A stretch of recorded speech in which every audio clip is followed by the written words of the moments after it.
킹덤처치 연구소 교회를 바꾸는 시간, 교회가 어떻게 새로워질 수 있고 본질을 추구할 수 있는가, 또 하나님 나라 복음으로 교회가 새로워질 수 있는 시간, 우리 교밭이 시작하도록 하겠습니다. 첫 번째 시간으로 우리 행신침례교회 김관성 목사님 모셨습니다. 박수로 환영하겠습니다. 반갑습니다. 네. 행신침례교회 김관성 목사입니다. 네, 조금 그래도 네. 교회 PR도 좀 한번 해주시죠. 저희 교회는 6년 전에 세워져서 주님 은혜 가운데 잘 이렇게 그냥 세워져 가고 있는 그런 교회다. 네. 그 정도 이렇게 소개하고 싶습니다. 네, 네. 너무 좋은 교회고요. 많은 분들이 읽으셨겠지만은 본질이 이긴다.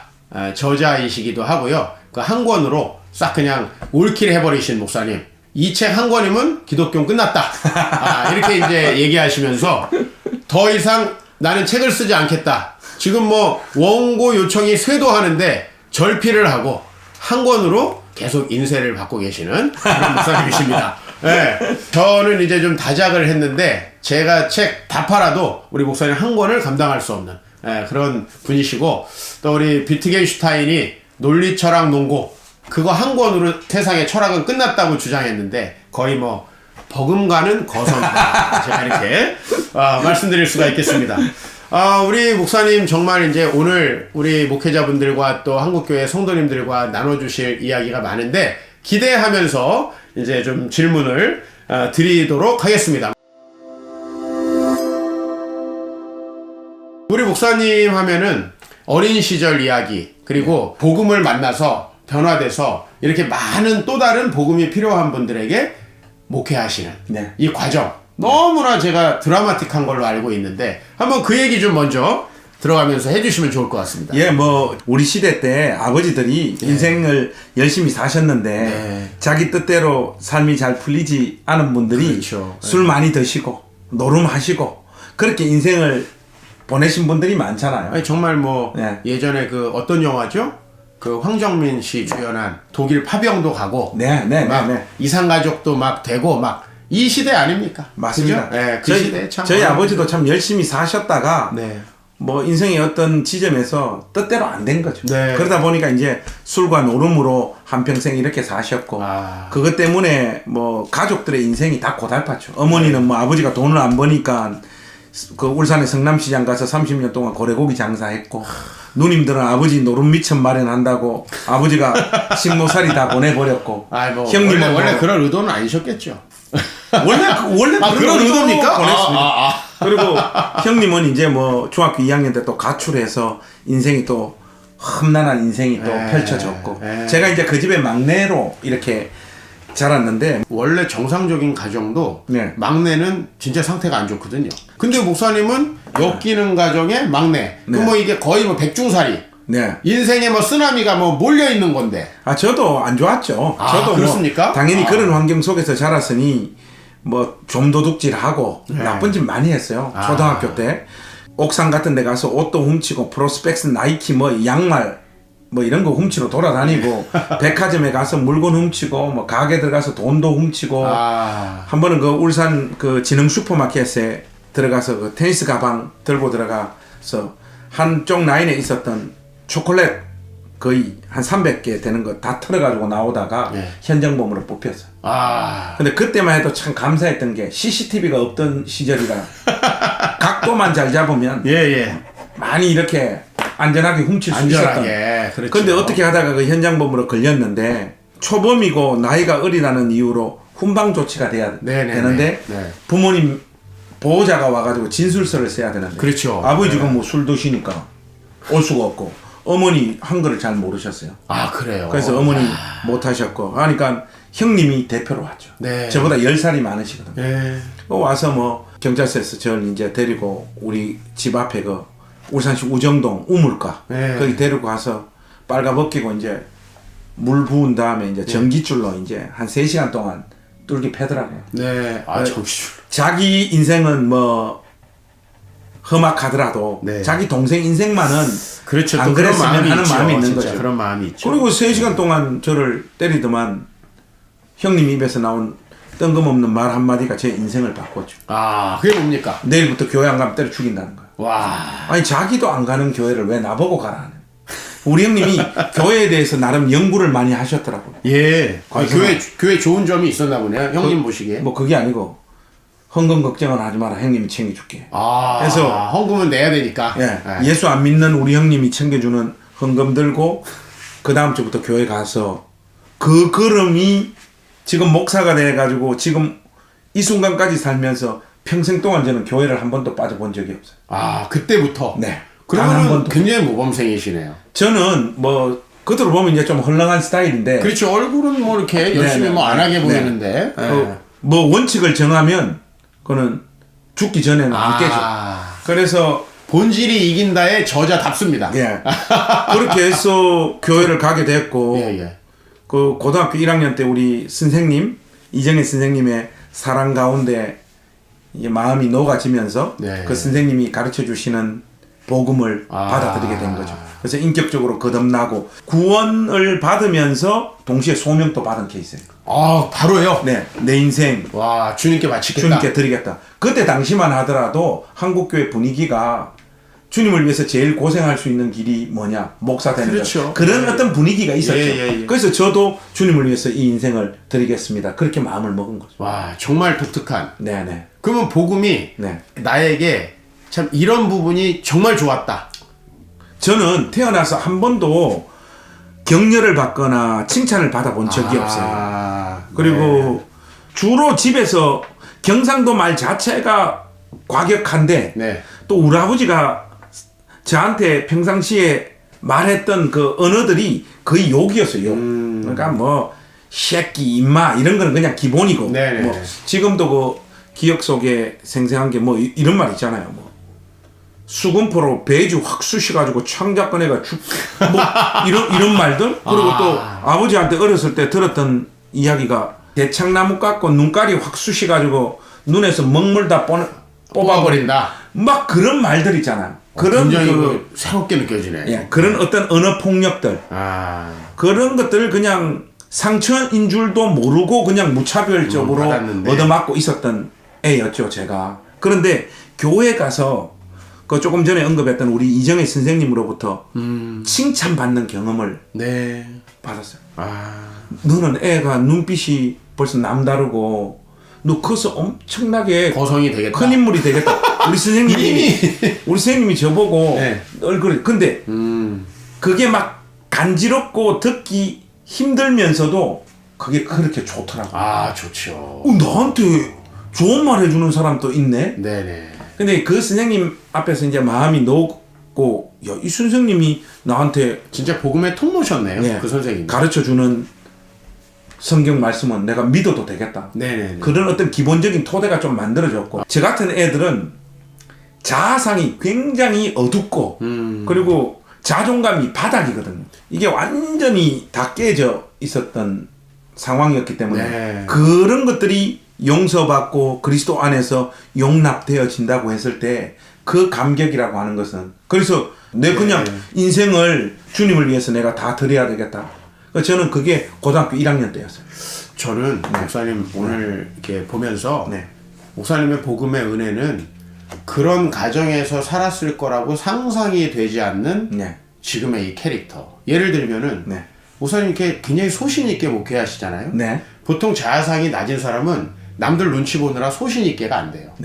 근데 그 자체가 이미 복음으로 이 인품이 변화되고 완전 본질이 심성이 변화됐다라는 게 지금 느껴지네요. 그래서 제가 그런 말들 많이 해요. 내가 교회 가서 예수님 만나고 하나님 자녀 된 거 말고도 내 인생이 주님을 만나고 교회를 만난 거 내 인생에서 그게 내 삶을 얼마나 풍요롭게 하고 나라고 하는 존재가 다듬어지고 온전해지는 데 있어서 얼마나 큰 영향력을 미쳤는지 모른다.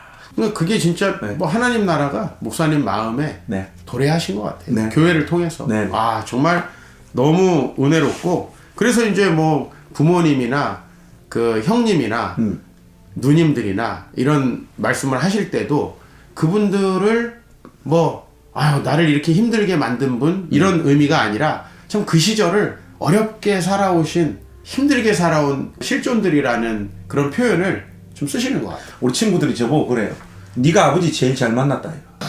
우리 친구들이 그거하고 놀려요. 나는 우리 아버지 애매한 안수집사, 애매한 목사라서 우리는 뭐 간증할 것도 크게 없는데. 저도 뭐 아버지가 목사님이라 간증할 게 별로 없는데, 야 진짜 목사님 그 반전이라는 게 항상 드라마에 중요하잖아요. 근데 스토리 자체가 반전 스토리.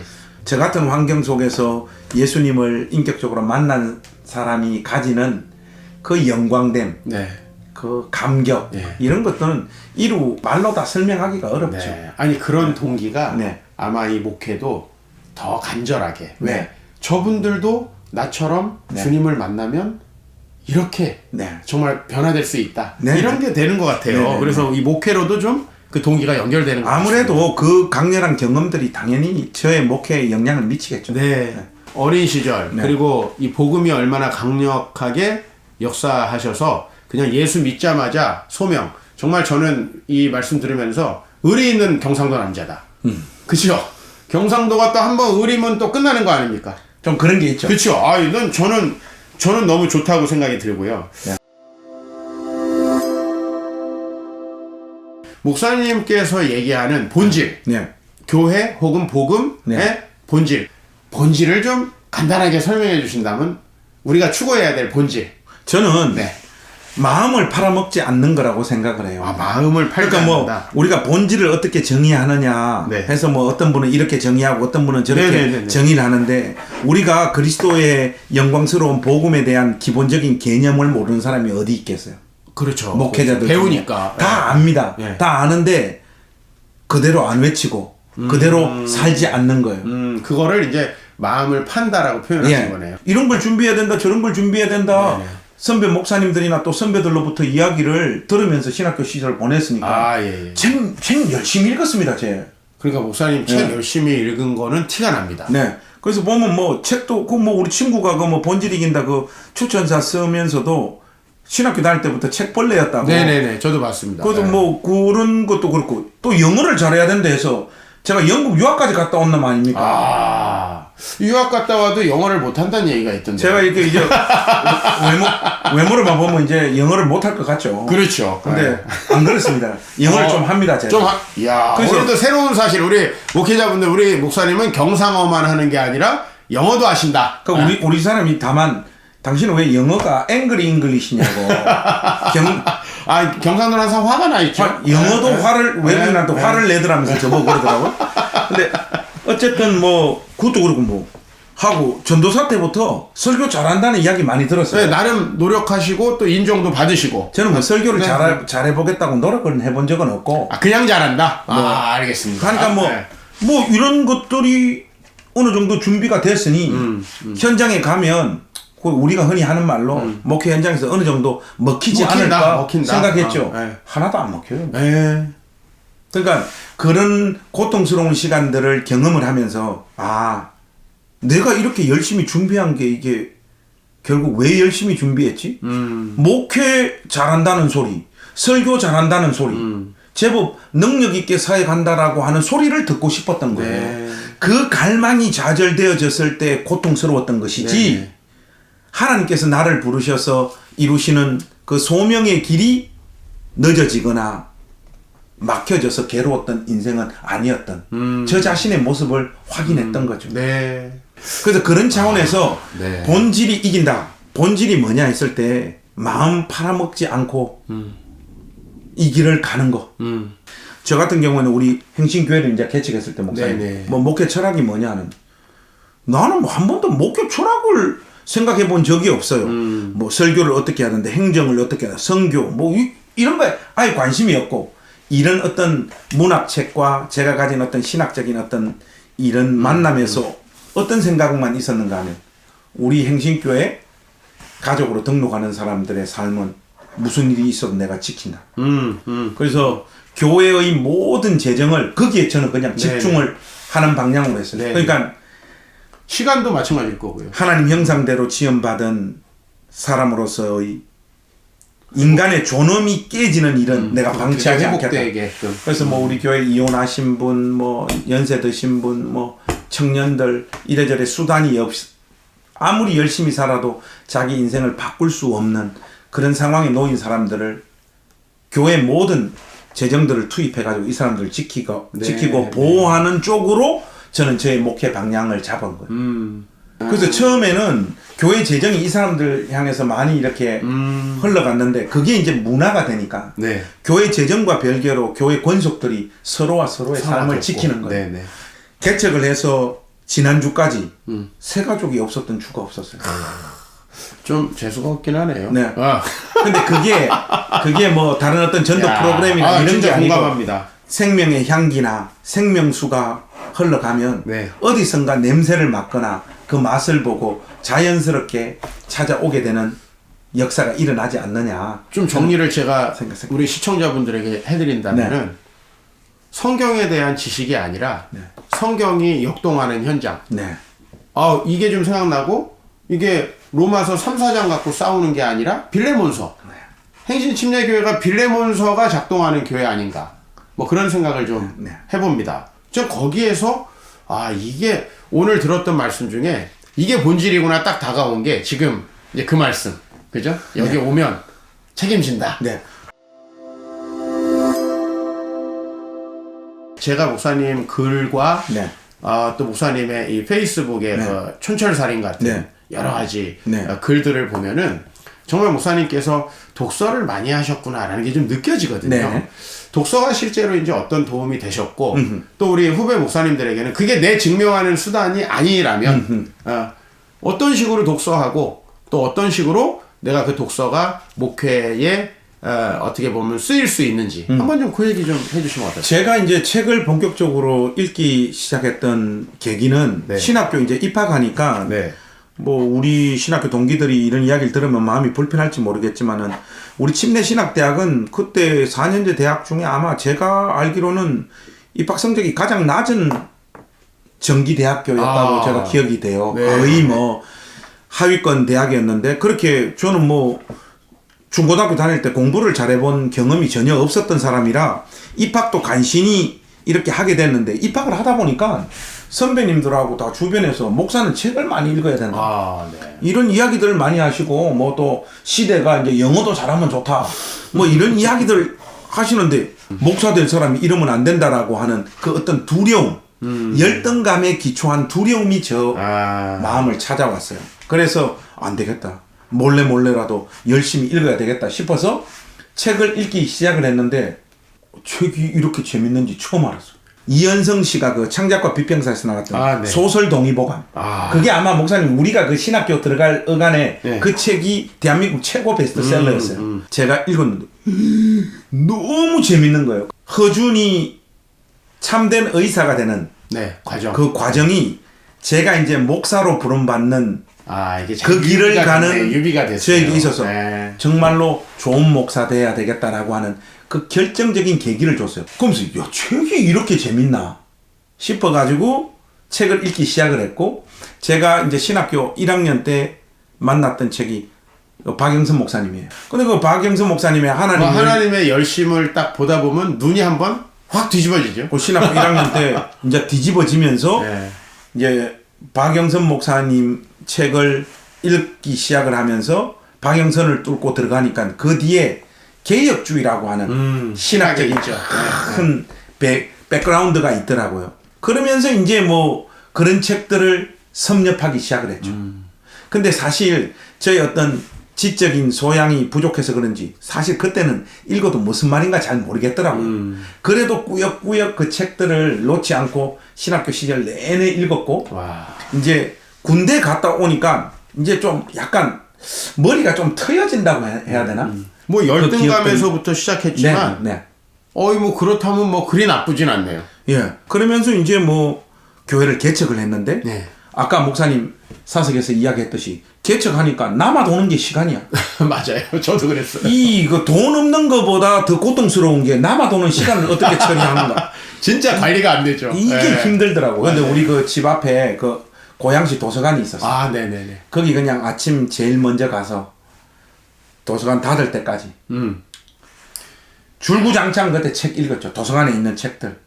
제 이 지점에서 네. 한 가지 이제 우리 시청자분들에게 좀 말씀드릴 게 있어요. 네.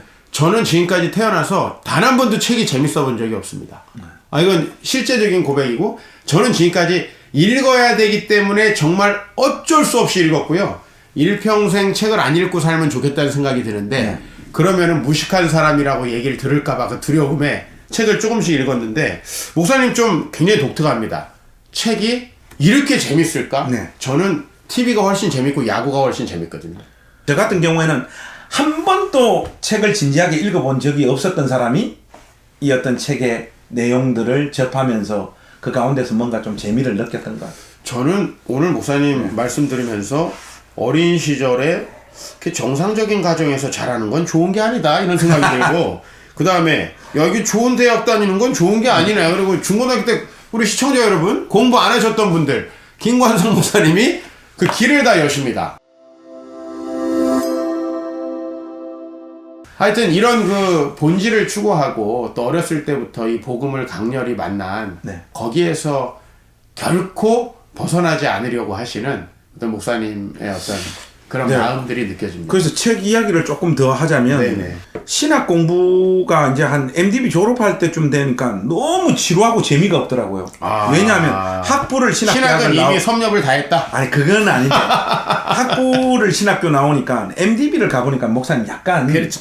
반복되잖아요. 좀 반복되는 네네. 것도 있고 매일 그 소리가 그 소리야. 네. 그러니까 이게 재미가 없다 하면서 제가 이제 책의 어떤 방향들을 문학책, 이야, 역시. 그래서 문학책들을 참 많이 읽었어요. 제가 신학을 공부하면서 이걸 어떻게 적용해야 되지 하는 측면에서 그 문학책들이 네. 그런 어떤 사건들이나 그런 인사이트들이 굉장히 큰 도움을 많이 줬어요. 네. 그러니까 이 사건 자체를 그냥 설교 가운데 인용을 하는 것도 은혜롭지만 이 문학책을 통해 가지고 다시 한번 저의 그 인생을 한번 짚어보니까 그런 포인트 그런 사람들이 굉장히 많더라고요. 제가 형성하고 있었던 기독교 신앙과 신학교 시절에 배웠던 그 신학과 만나고 이 내용들을 풀어 설명할 수 있는 그리고 나만의 어떤 고유한 어떤 생각들이나 메시지를 전하고 교회 문화를 만드는 데 있어서 결정적인 영향을 미쳤어요. 그래서 이제 신학교 다닐 때는 신학적으로 뭔가 정리하는 데에 힘쓰시고, 그 다음에는 다양한 문학책들을 통해서 이제 인간에 대한 이해를 하시고,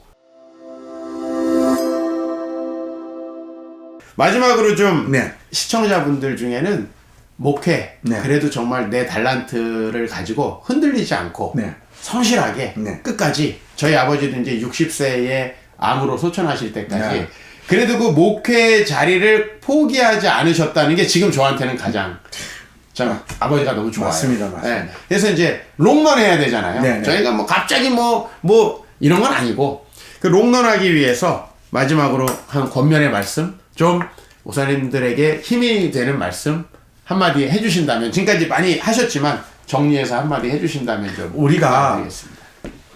한 사람이 그 하나님 앞에 신실하게 사는 것의 가치를 너무 평가절하하는 거예요. 자기는 자기가 생각하는 것보다 훨씬 더 많은 사람들에게 영향을 미치고 있고 그 걸음을 통해서 열매 맺는다는 걸 우리 목사님들이 꼭 좀 기억했으면 좋겠어요. 뭐 이 영상을 볼 목사님들이 어떤 분들인지는 모르겠지만은 잘나고 유명해지고